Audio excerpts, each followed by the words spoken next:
ಆರ್ಯ ಈಡಿಗ ಸಮುದಾಯದ ಶೈಕ್ಷಣಿಕ, ಆರ್ಥಿಕ ಮತ್ತು ರಾಜಕೀಯ ಪ್ರಗತಿ ಸಾಧಿಸಲು ಇಡೀ ರಾಜ್ಯದಾದ್ಯಂತ ಇರುವ ಈಡಿಗ ಸಮುದಾಯವನ್ನು ಒಳಗೊಂಡು ಸಮಾಜದ ಪ್ರಭಾವಿ ನಾಯಕರು ಈ ಕುರಿತು ಚಿಂತನ ಮಂಥನ ಸಭೆ ಮಾಡುವ ಮೂಲಕ ಸಮುದಾಯವನ್ನು ಜಾಗೃತಗೊಳಿಸಬೇಕೆಂದು ಎಚ್.ಡಿ.ಕೋಟೆ ಮತ್ತು ಸರಗೂರು ತಾಲೂಕು ಆರ್ಯ ಈಡಿಗ ಸಮುದಾಯದ ತಾಲೂಕು ಅಧ್ಯಕ್ಷರಾದ ಶ್ರೀಯುತ ನಾಗರಾಜ್ ರವರು ಆಗ್ರಹಿಸಿದರು.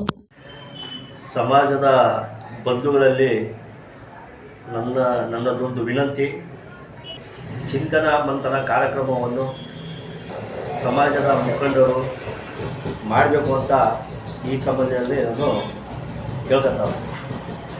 ಏನಕ್ಕೆ ಅಂದರೆ ನಮ್ಮ ಸಮಾಜ ಇವತ್ತು ಒಗ್ಗಟ್ಟಿನ ಕೊರತೆ ಐತೆ. ಎರಡನೇದು, ನಮ್ಮ ಸಮಾಜಕ್ಕೆ ಶೈಕ್ಷಣಿಕವಾಗಲಿ, ಆರ್ಥಿಕವಾಗಲಿ ಮತ್ತು ಉದ್ಯೋಗದಲ್ಲಾಗಲಿ ಎಲ್ಲರಲ್ಲೂ ನಮ್ಮ ಸಮಾಜ ವಂಚಿತ ಆಗೈತೆ.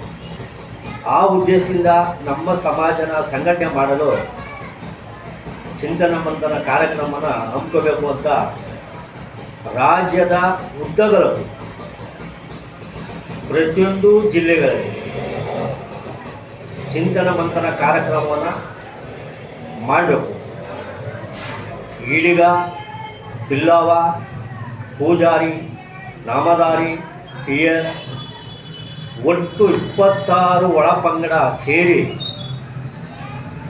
ಈಡಿಗ ಸಮುದಾಯ ಅಂತ ಹೇಳಿ ಇದಕ್ಕೆ ಚಿಂತನ ಮಂಥನ ಕಾರ್ಯಕ್ರಮವನ್ನು ಏರ್ಪಡಿಸಲು ನಮ್ಮ ಪರಮ ಪೂಜ್ಯ ಸ್ವಾಮೀಜಿಗಳಾದ ಶ್ರೀ ಶ್ರೀ ರೇಣುಕಾನಂದ ಸ್ವಾಮೀಜಿ ಹಾಗೂ ವಿಖ್ಯಾತಾನಂದ ಸ್ವಾಮೀಜಿಯವರು ಸಾಹಿತ್ಯದಲ್ಲಿ ನಮ್ಮ ಏನು ಜಿಲ್ಲಾಧ್ಯಕ್ಷರಾಗಿರೋಂಥ ಎಂ.ಕೆ. ಪೋತರಾಜ್ ಅವರು ಹಾಗೂ ಮಾಜಿ ಮೂಢಾಧ್ಯಕ್ಷರಾದಂಥ ಗೋವಿಂದರಾಜ್ ಅವರ ಮಗನಾದ ಗುರು ಎಂ.ಜಿ. ಇವರು ಇಬ್ಬರೂ ಸೇರಿ ಮೈಸೂರು ಜಿಲ್ಲೆಯಲ್ಲಿ ಚಿಂತನ ಮಂಥನ ಕಾರ್ಯಕ್ರಮವನ್ನು ಹಾಗೂ ಬಿ.ಕೆ. ಹರಿಪ್ರಸಾದ್ ಅವರು ಇದಕ್ಕೆ ಯಾವುದೇ ಕಾರಣಕ್ಕೂ ರಾಜಕೀಯನ ಬೆರೆಸೋದು ಬೇಡಿ. ಸಮಾಜ ಒಗ್ಗಟ್ಟಿನ ಸಲುವಾಗಿ ರಾಜಕೀಯನ ತರಬೇಕು ಅಂತ ಈ ಸಮಯದಲ್ಲಿ ಹೇಳ್ತಾವನೆ.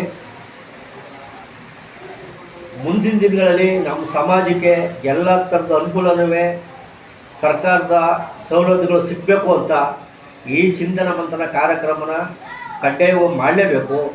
ಆಮೇಲೆ ಹಿಂದೆ ಜನಾರ್ದನ್ ಪೂಜಾರಿಯವರಾಗಿರ್ಬೋದು,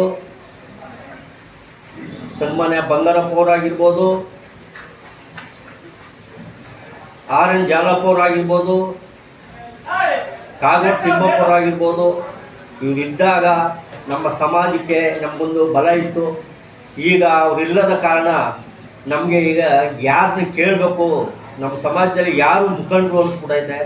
ಆ ಉದ್ದೇಶದಿಂದ ಬಿ.ಕೆ. ಹರಿಪ್ರಸಾದ್ ಅವ್ರಿಗೂ ಜನಸಂಖ್ಯೆ ಆದಾದ ಮೇಲೆ ಬಿ.ಕೆ. ಹರಿಪ್ರಸಾದ್ ಅವ್ರಿಗೂ ಮುಂದಿನ ಸಚಿವ ಸಂಪುಟದಲ್ಲಿ ಅವರು ಒಂದು ಸ್ಥಾನಮಾನ ಕೊಡಬೇಕು ಅಂತ ನಾನು ಈ ಸಮಯದಲ್ಲಿ ಕೇಳ್ಕೊತಾವನೆ.